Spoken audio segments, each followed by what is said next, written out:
Selamat pagi, salam sejahtera kita semua. Pada video kali ini saya akan mereview skripsi dari mahasiswa atas nama Ricky Abram Panjaitan dengan judul Pengaruh Kualitas Produk dan Harga terhadap Keputusan Pembelian pada Sepatu Merek Nike. Studi kasus pada mahasiswa jurusan Administrasi Niaga Politeknik Negeri Medan.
Nah, ini tujuan penelitiannya ini pun kurang nih untuk mengetahui pengaruh kualitas produk.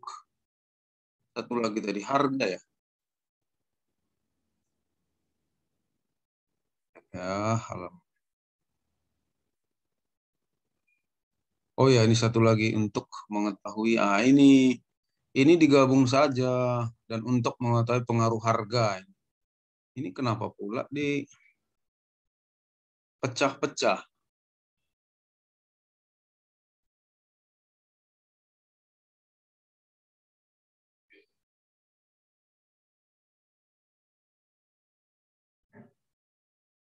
Nah, ini populasinya ini 1166 ini yang membeli sepatu Nike semua ini. Ini kemarin yang saya kritik, yang saya sarankan ditukar, tapi nggak ditukar juga ini. Waktu sempro. Nah ini, populasi dari penelitian ini adalah mahasiswa yang membeli sepatu merek Nike, 1100. Semuanya membeli sepatu merek Nike, nggak mungkin. Berarti ini populasinya ini nggak tepat ini. Ini kemarin waktu sempro udah saya minta supaya dikoreksi, tapi nggak dikoreksi.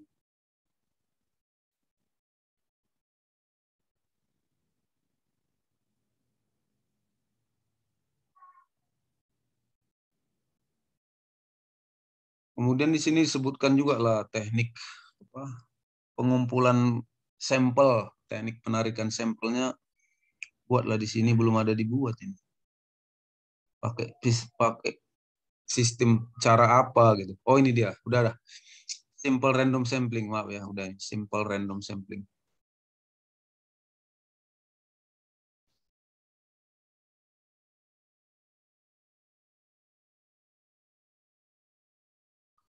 Nah ini, kualitas produk harga memiliki pengaruh secara signifikan positif. Bukan secara positif dan signifikan, bukan signifikan positif. Positifnya di depan. Secara positif dan signifikan terhadap keputusan pembelian.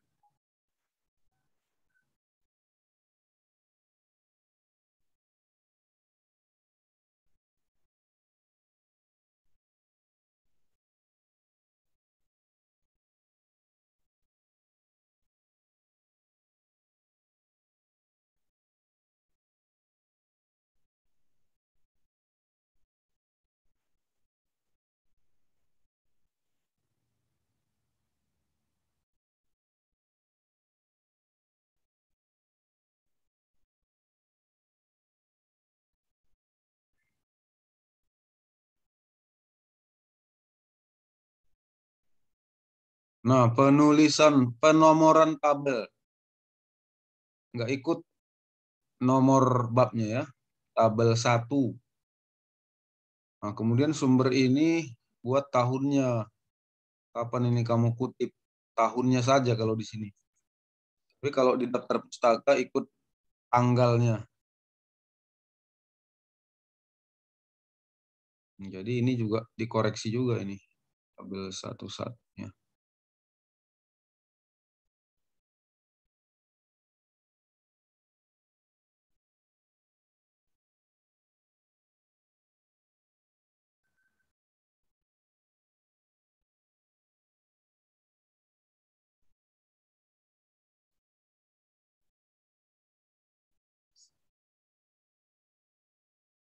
Maunya di latar belakang ini dibuat apa ini ya, resurvey dari atau pre-questionnaire. Maunya ini dibuat. Maunya di sini dibuat atau ditampilkan pre-survey atau pre-questionnaire kepada mahasiswa administrasi niaga yang telah membeli atau telah pernah membeli, dan kepada mereka dibuat kuesioner gitu, ditanya mengenai harga, bagaimana membeli sepatu Nike. Kepada mereka ditanyakan bagaimana pendapat mereka mengenai harga dan kualitas produk Nike tersebut. Nah, gitu.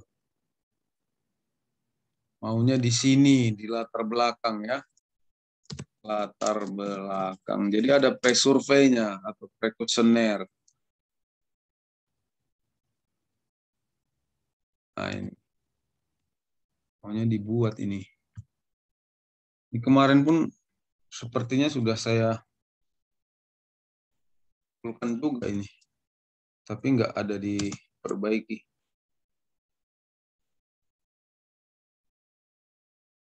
Jadi didukung data dan fakta dia. Kalau yang tabel di atas tadi, ini kan secara nasional ini kan secara nasional. Tapi yang di administrasi niaga bagaimana? Inilah dasar kita untuk melakukan penelitian. Ada namanya pre-survey, pre-questionnaire. Inilah dasar kita yang kuat untuk melakukan penelitian. Karena ini menjadi suatu identifikasi masalah gitu. Memang ada nggak masalah gitu. Jadi suatu penelitian itu dibuat itu untuk menjawab suatu permasalahan gitu, untuk menyelesaikan suatu masalah. Itulah makanya dibuat penelitian. Kalau nggak ada masalah, ya nggak perlu diteliti gitu.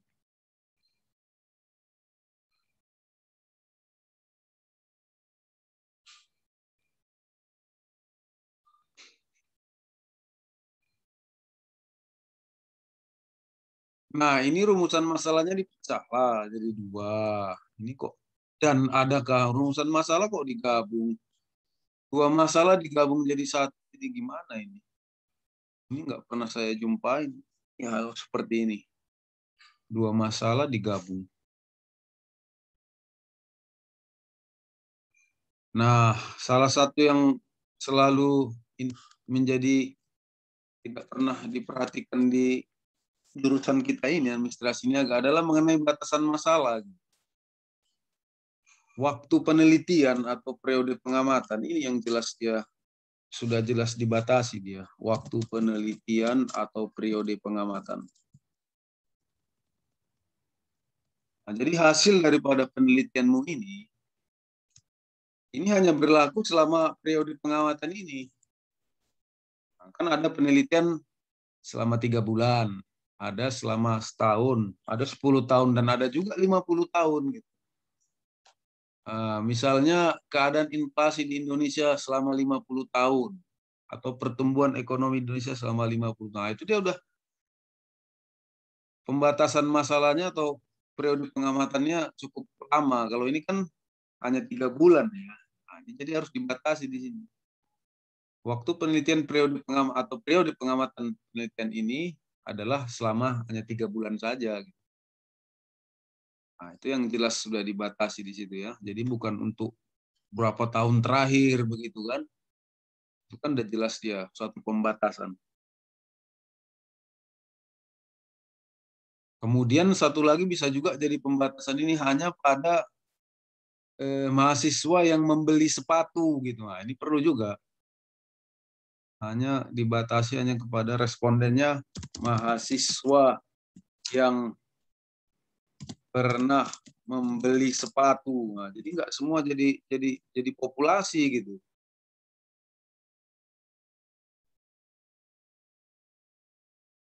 Nggak semua menjadi populasi penelitian ini. 1.166 orang. Kalau tadi rumusan masalahnya udah dua, tujuannya juga dua, ngikut dia ya. Tujuan ini mengikut daripada perumusan masalah.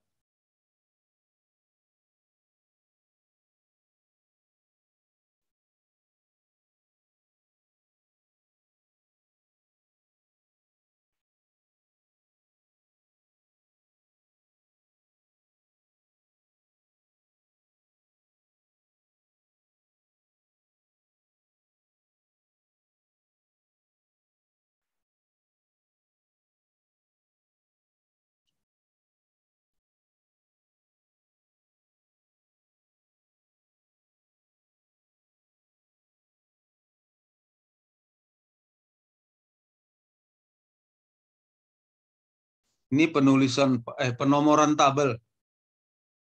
Penomoran tabel ini jadi tabel 2 ya. Nah, yang kedua ini tabelmu ini kok lewat margin ini. Kenapa ini ya? Tabelmu ini kok melewati margin. Oh iya ya, sorry, berarti tadi salah, ada yang salah. Maaf. Ini saja berarti yang oke ya. Kita save dulu ya.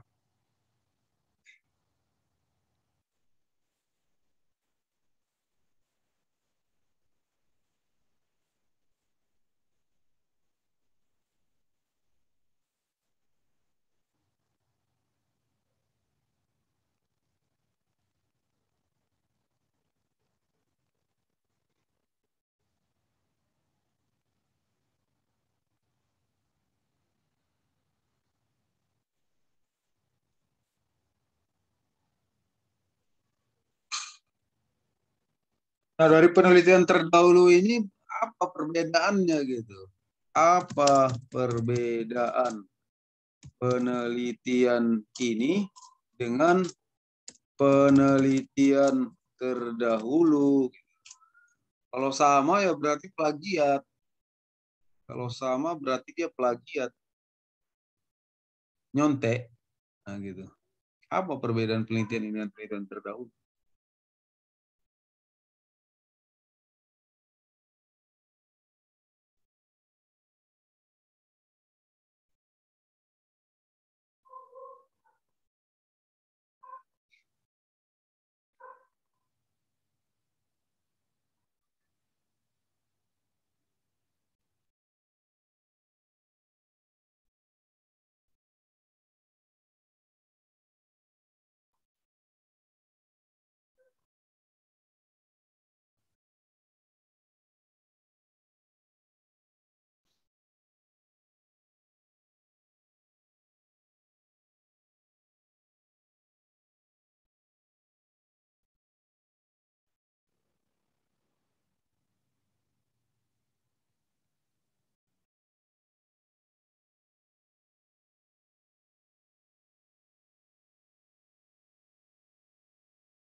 Nah, ini ada referensi yang udah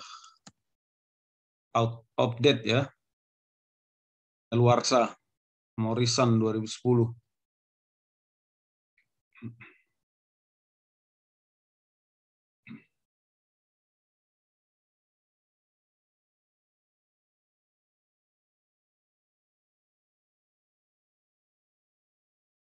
Nah, ini juga yang satu saya kritik kemarin, yaitu ini tadi, tanda apa ini ya, garis titik-titik ini. Kemarin kan saya bilang ini nggak bisa di-delete saja gitu. Tolong Ricky tunjukkan di mana bukunya referensi yang menyatakan harus pakai ini. Setahu saya ini eh, garis terputus-putus itu menunjukkan hubungan tidak langsung. Hubungan pengaruh tidak langsung, maaf. Menunjukkan pengaruh tidak langsung itu biasanya terjadi di analisis jalur, metode analisis jalur gitu. Jadi ada dia pengaruh langsung, ada pengaruh tidak langsung. Nah, pengaruh tidak langsung ini pakai garis putus-putus. Nah, makanya kalau memang kamu ada referensinya, mulai dari Sempro kemarin udah Bapak bilang supaya tunjukkan sama saya gitu. Tunjukkan sama saya. Kalau nggak adanya referensinya, ngapain kita mempertahankan yang salah?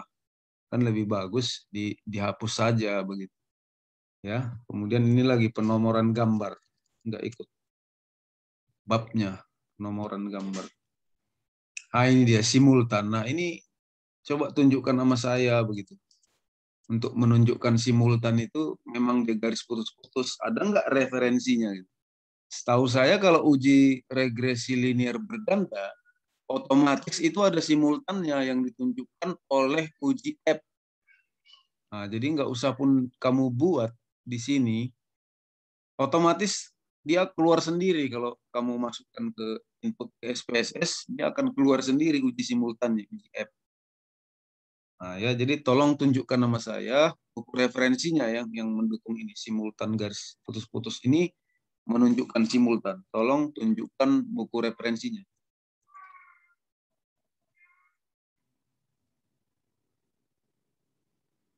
Ini maunya dirapikan lah, ininya dirapikan seperti ini. Nah, kalau gitu kan rapi dia.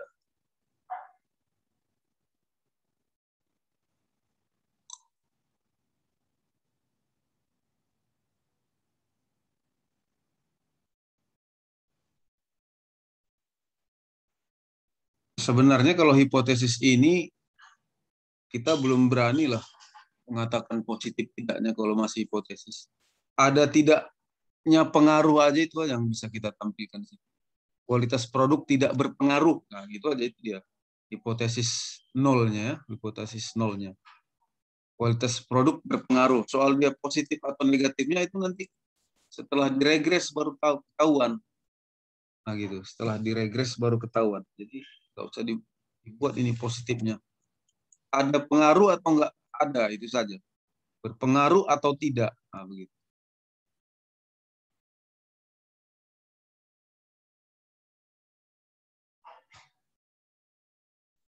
Jadi positifnya ini enggak, belum berani kita munculkan di depan, di awal gini dalam bentuk hipotesis.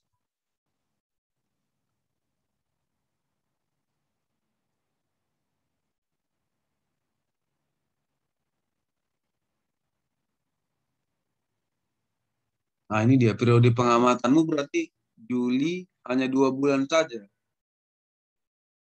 Kan bisa jadi suatu batasan masalah juga ini. Periode pengamatan waktu penelitian ini.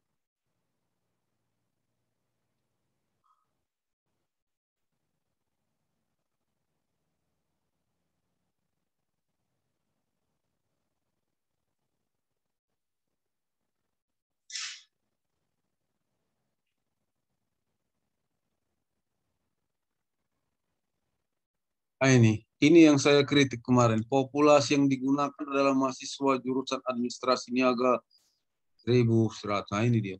Apakah semuanya beli sepatu naik? Kalau tidak ya berarti nggak bisa masukkan dalam populasi semuanya. Kalau populasinya ini aja udah salah, sampelnya juga salah gitu. Terpaksa kamu ulang lah ini lagi. Regresnya ini, mengambil kuesionernya, meregresinya, bisa dirombak ini.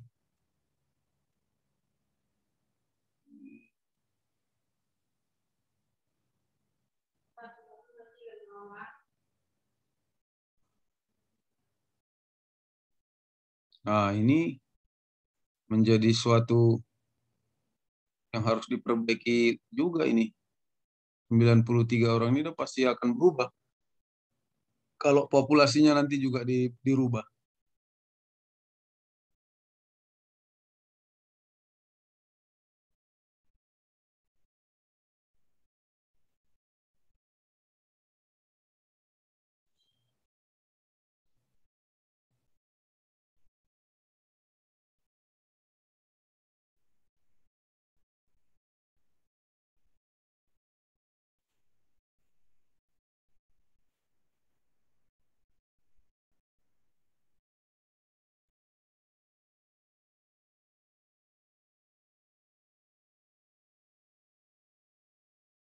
Nah, ini kenapa bisa kuesioner ini indikator bisa sama? Kebiasaan dalam membeli sebuah produk. Sini juga kebiasaan. Nah, ini ya udah jelas nggak cocok ini. Indikatornya kok sama gitu.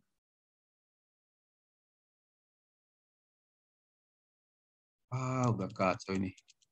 Kayak gini, udah gimana? Jadi hasilnya semua nggak cocok lah sampai ke belakang memberikan rekomendasi kepada orang lain. Ini kan udah kacau ini.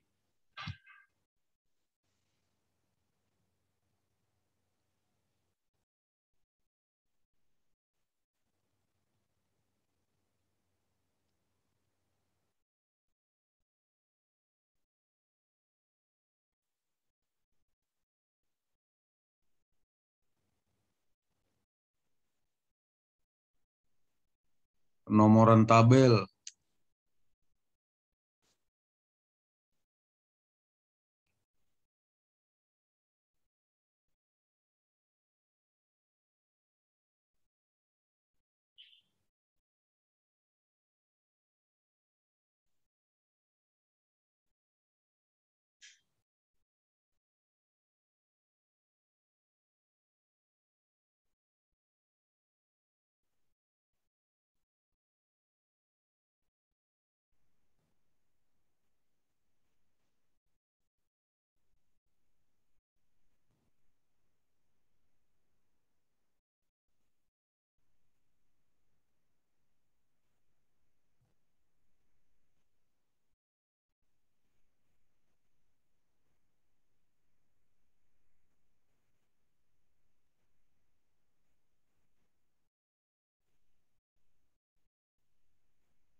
Nah, ini yang saya katakan tadi.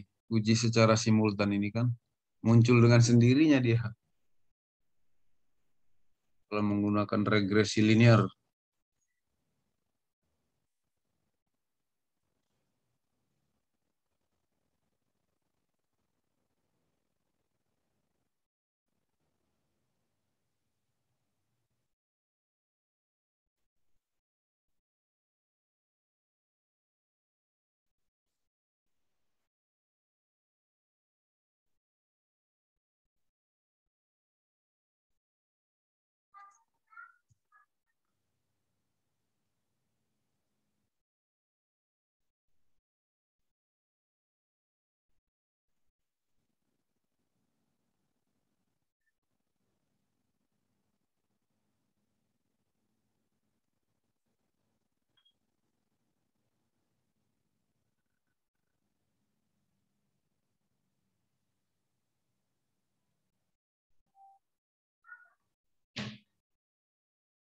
Nih, penomoran gambar sama sumber sebutkan tahunnya.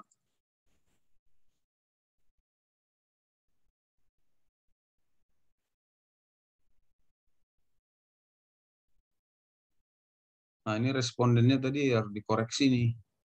Ini enggak 93 lagi kalau nanti populasinya udah berubah. Nomoran tabel.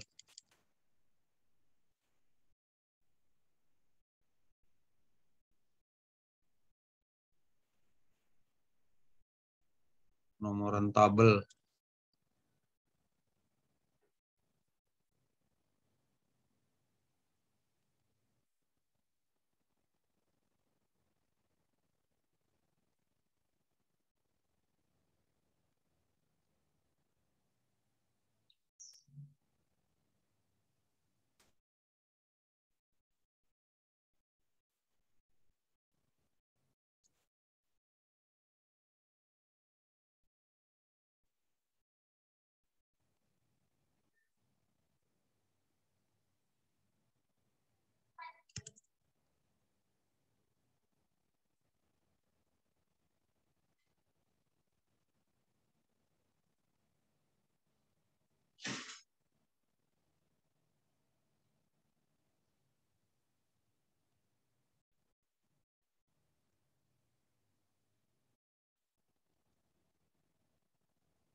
Teringatnya pertanyaan-pertanyaanmu ini kok berbeda tadi sama indikatornya. Pertanyaan-pertanyaanmu ini kok nggak sama indikator tadi. Kenapa ya? Harusnya kan sama dia.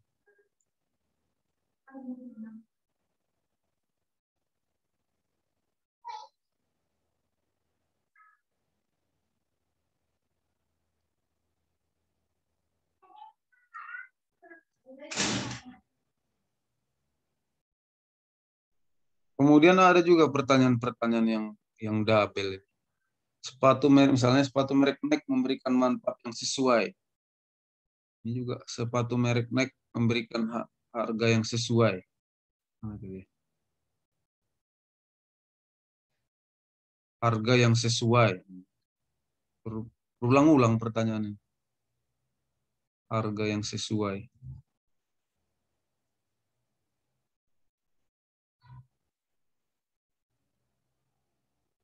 Nah, ini sesuai lagi dengan manfaat. Yang di atas pun sesuai dengan manfaat. Memberikan manfaat yang sesuai. Sesuai dengan manfaat. Double-double pertanyaan.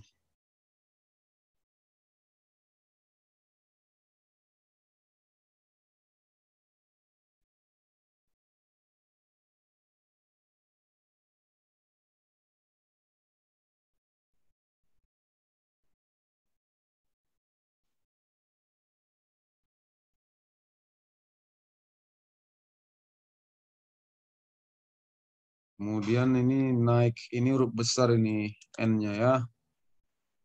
Sepatu naik, huruf kapital N-nya.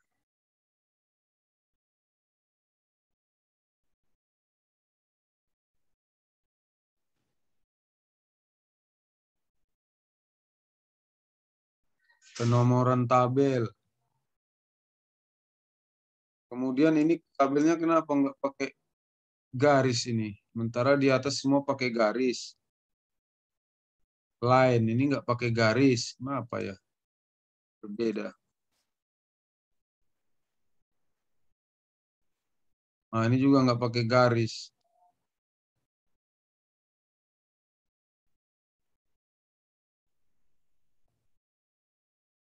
Nah, ini tadi pertanyaan-pertanyaan yang sama tadi. Ini sama pertanyaannya.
Ah ini sumber hasil olah data software. Ini dari mana nih kamu dapat istilah ini? Yang biasa dipakai yang udah cocok itu seperti yang di atas kamu buat, data primer diolah bisa, atau output SPSS bisa, atau data diolah juga bisa. Ini muncul pula lagi istilah-istilah baru. Hasil olah data software statistik. Ah ini lagi. Ini penomoran gambarnya juga salah. Baru ini hasil olah data software statistik. Output SPSS aja buat kan lebih bagus.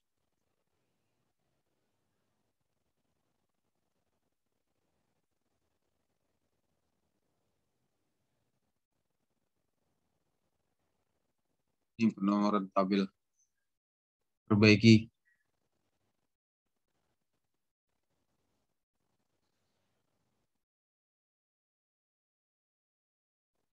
Penomoran gambar. Nah ini sepatu Nike. N-nya huruf kapital.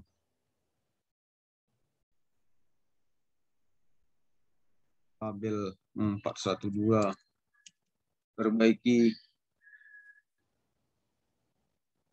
Nah ini yang jadi pertanyaan saya, kenapa R square-mu ini rendah sekali? 0,457. Kalau menurut aturan regresi ini, regresimu ini nggak berhasil, gagal ini. Regresi yang baik itu kan kalau dia nilai R square-nya itu di atas 50 atau di atas 0,5. Ini kan di bawah 0,5. Regresimu ini sebenarnya gagal. R square-nya koefisien determinasi hanya 45,7%.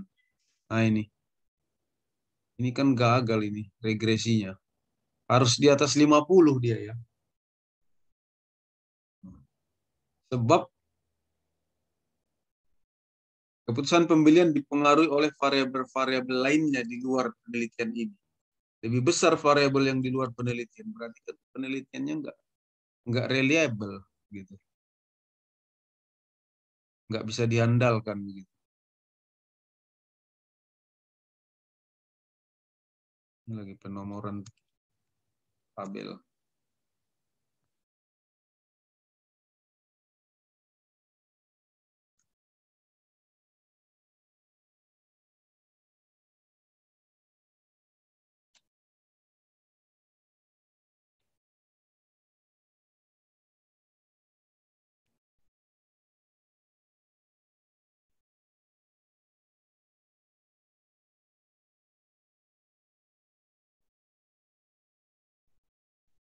Penomoran tabel.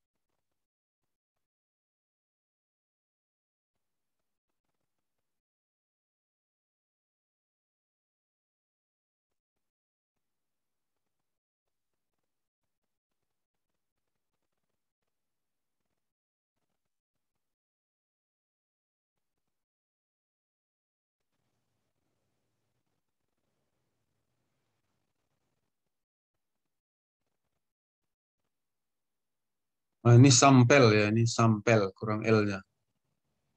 Sampel ini lagi nomoran tabel.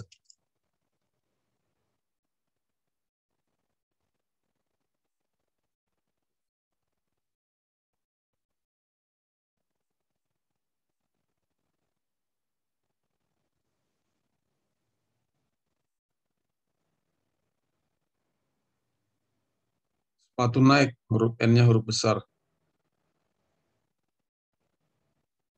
Nah, di hasil pembahasan ini, kamu harus bahas gitu. Misalnya nomor satu, pengaruh kualitas produk gitu.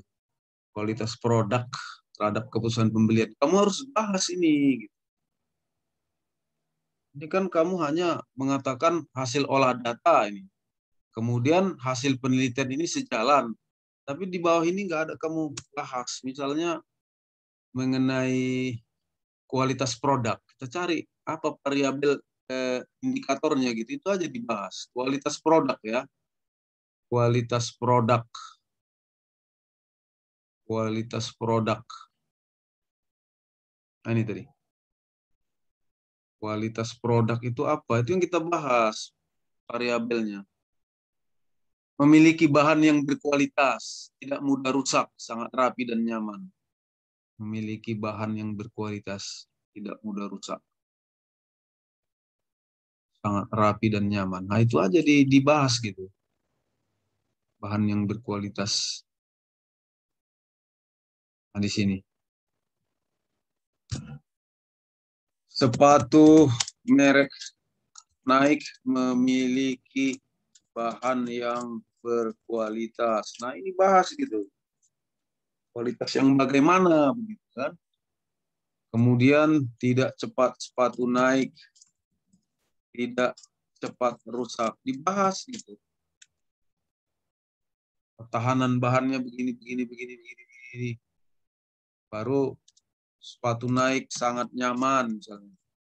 Sangat nyaman digunakan. Nah, ini jelaskan, ceritakan. Jadi ada dia namanya pembahasan, itulah. Itulah dia dibahas gitu dari pertanyaan-pertanyaan. Supaya kamu ada bahan daripada begini kan. Kamu hanya mengatakan ini hasil olahan data sekian. Ini nggak usah pun kamu sebutkan. Kau baca udah lihat tadi.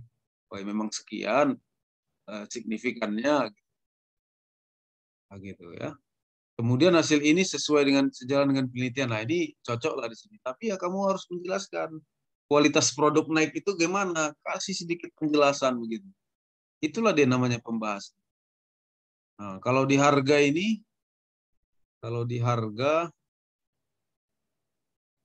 tadi kesesuaian harga ya dengan manfaat.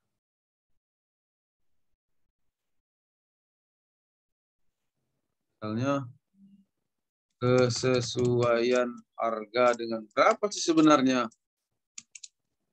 manfaat yang didapat. Apa sebenarnya harga sepatu Nike? Jadi kan kamu nggak ada cerita gitu. Nah, ceritakan di sini harganya berapa, memang sesuai nggak dengan manfaat. Kalau kiranya sesuai, saya pun misalnya jadi tertarik gitu. Jadi tertarik saya membeli. Berapa sebenarnya harga sepatu? Apa sebenarnya harga sepatu ini? Kan banyak varian-variannya itu, model-modelnya. Nah, gitu. Ceritakan di sini kan udah menambah dia, nambah pembahasan, poin harga. Nah, itu. Ceritakan ya.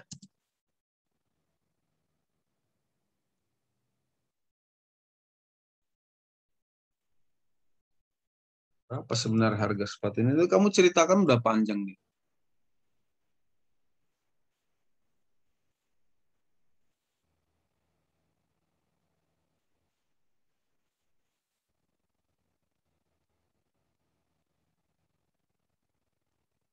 Nah, ini kesimpulanmu ini nggak perlu lagi dibuat di sini angka-angka. Kenapa nggak perlu, Pak? Karena kesimpulan itu kan dia singkat, padat, tepat gitu. Jadi kesimpulan itu menjawab permasalahan. Permasalahanmu apa? Yang pertama, adakah pengaruh kualitas produk? terhadap keputusan pembelian? Ya jawabnya ada.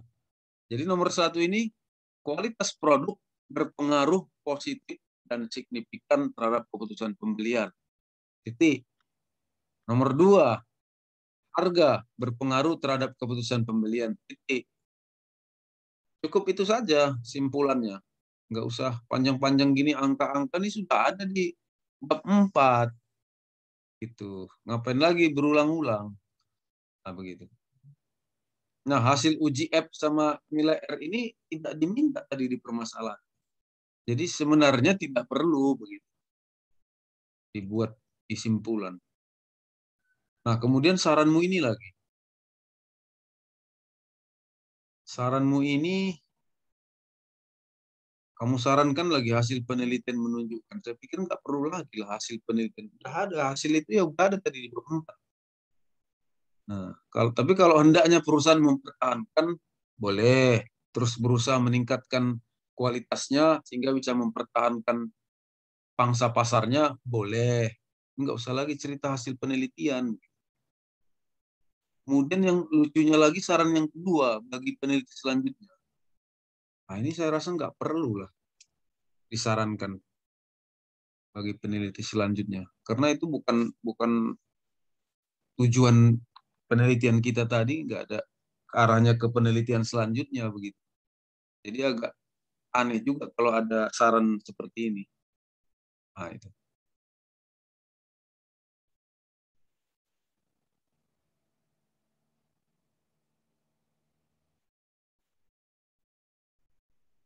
Nah, kemudian sebaiknya di lampiran ini adalah dokumentasi foto sepatunya mana sih? Foto barang itu, sepatu Nike itu yang mana?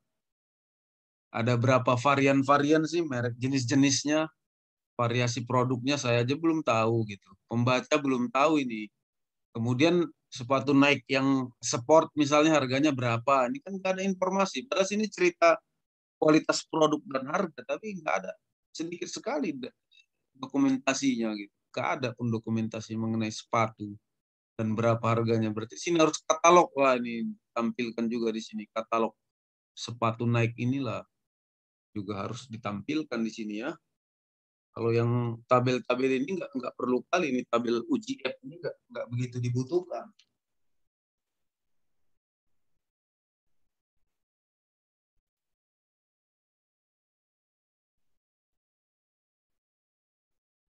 Saya rasa sekian aja lah review dari saya ini.